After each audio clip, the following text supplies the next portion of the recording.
A message to Lightworkers, January 27, 2017.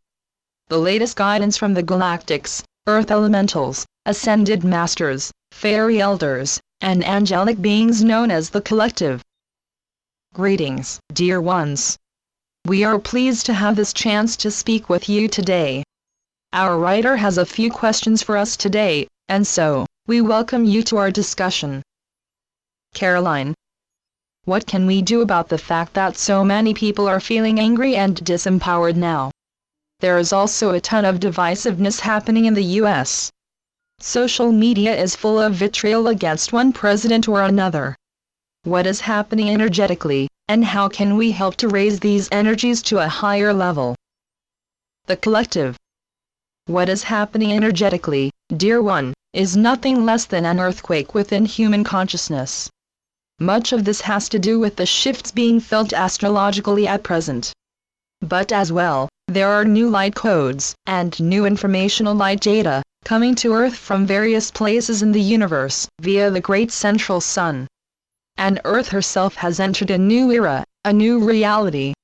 And so you see the old regime striking out as vehemently as they can, using both mind control technologies and the old fear-inducing measures of speaking of war, plunder, mindless destruction, loss of health care for millions, for the sake of chaos itself.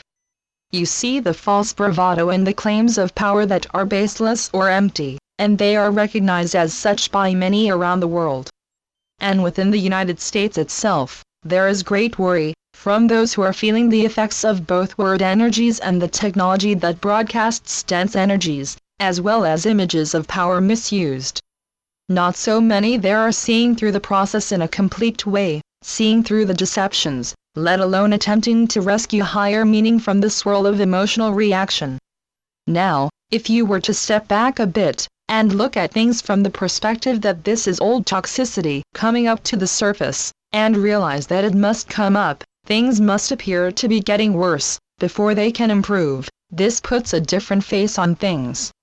We do not wish to diminutize the experience of the many millions who fear mass deportations, environmental ruin, further risk of climate change, human rights abuses, misuse of national budget, the normalization of bullying, and many other concerns.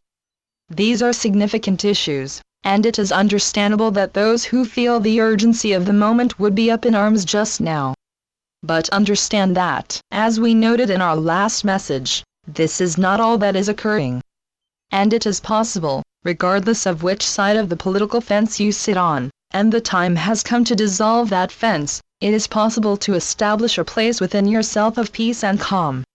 To rise above the noise and confusion, and to decide, I will act. I will do all I can outwardly.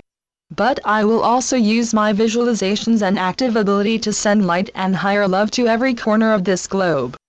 I will daily meditate, and this is not a passive act, to evoke energy patterns that move the masses and the events of the day into peace and prosperity, into equal rights for all, into the end of discrimination and misuse of power, war, division between groups, and belief in loss and scarcity.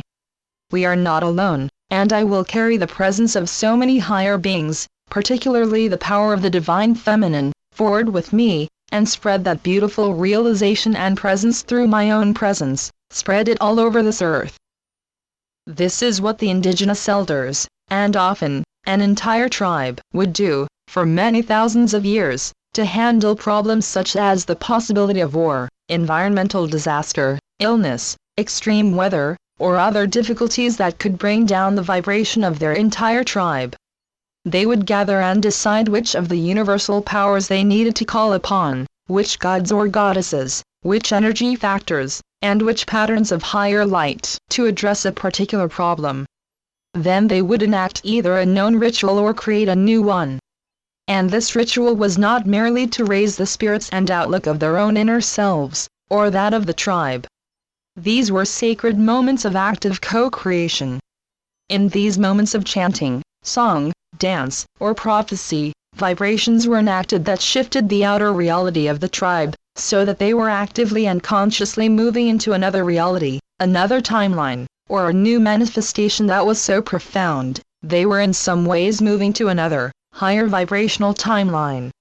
They would not have dreamt of sitting and complaining, let alone spent hours or days writing out or speaking their frustrations with others, arguing their case against another, as if that sort of back and forth clash of ideas solves the problem at hand, for it does not. They took active co-creative measures to ensure that they were not abandoning their community, which included children and elderly, whose vulnerability needed to be protected, to the crisis they were facing. They took full responsibility for shifting from one reality into another, one of their own creation. A reality that they knew the loving forces of this universe not only supported, but expected them to enact. That is what is needed here, dear one. Not more posturing, anger, or debate. The women and their friends who marched last Saturday took up just this active, co-creative stance, some without realizing fully the power and importance of the ritual they were enacting. For with every sign, every declaration of what they would or would not live in, they were in their own way declaring to the universe which reality they would live in, shifting the frequencies up to a new and higher level. And so, is this the last word in changing the world? It cannot be, for though powerful, these gatherings are limited in certain respects.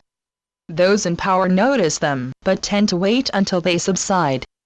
And yet, much change was enacted, not merely by the gathering of human selves, but by the outpouring and concentration into a singular cause, human rights, and with it, planetary rights, and this, dear ones, this actively shifted the direction that the human race is headed in. There is still work to be done, to directly write and steer public policy and laws into a closer resonance with what Nasara brings once fully unfolded. Yet this one day, in which marches and speeches, songs and chants and declarations occurred at the same times, and with the same intention, all over the planet, has created a powerful wave of light and higher love that is still reverberating through your reality, shifting not only thought forms but outer forms as well. Its influence will be felt for many years to come, as other similar streams of thought pour into that singular stream of light and love for all life, strengthening it many times over, and establishing with that impetus a new higher vibration in human affairs. Caroline. And is this all connected to Nasara? The collective. That is the most beautiful part of the equation, as you would say. This is the very spirit of Nasara itself, come home to take up its vibrational realness in your very own backyard, not only in the United States, but planet Earth in general. Caroline. And yet, I feel a tendency in myself and many light workers, to treat Nasara as an ephemeral dream. Even while we're telling people about it and handing out flyers, and asking people to sign the Nasara petition, we're trying to protect ourselves against the disappointment of not seeing it enacted yet. It's a strange dichotomy. Because I try to spend time feeling the reality of Nasara happening now, being here now, but I feel like I'm trying to avoid feeling disappointment that it's not fully here yet, at the same time. The collective. And yet we have said many times, dear one, it is being enacted, that is a process, not a single moment. And days such as were seen on the 21st of this month of January was one of those moments, an empowering and beautiful sign of human sovereignty, coming to the fore. Do you imagine that Nasara could be enacted, before human beings demanded to be free? Before they required that all government come up to the level of divine government? That would be equal to wanting to create something in a laboratory, without the chemicals and elements needed to create that particular outcome. Any good scientist would ask how far you expected to get, without all the ingredients needed to create your intended outcome. This is why we say, even if it appears that much ground has been lost, consider that some ground is temporarily lost, for the very great outcome of all of it being gained. The current run of events has spurred on the population of this planet to sit up, realize what is happening, and to wake up, thoroughly, some perhaps, for the first time in many years, or the first time in their lives.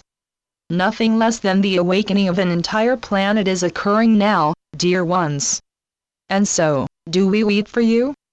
No, we cannot, for we see the depths and the heights of your dreams of a fifth-dimensional Earth life, and your active declarations and expectations that this is so now, the very stuff of manifestation power.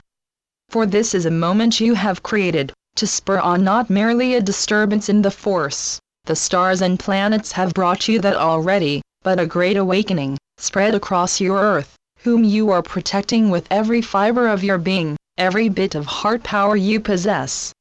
And we would say, the beauty of this is immense, dear light bearers, and astounding to behold. Namaste, friends. We honor your path. You are never alone. Channeled by Caroline Oceana Ryan. CarolineOceanaRyan.com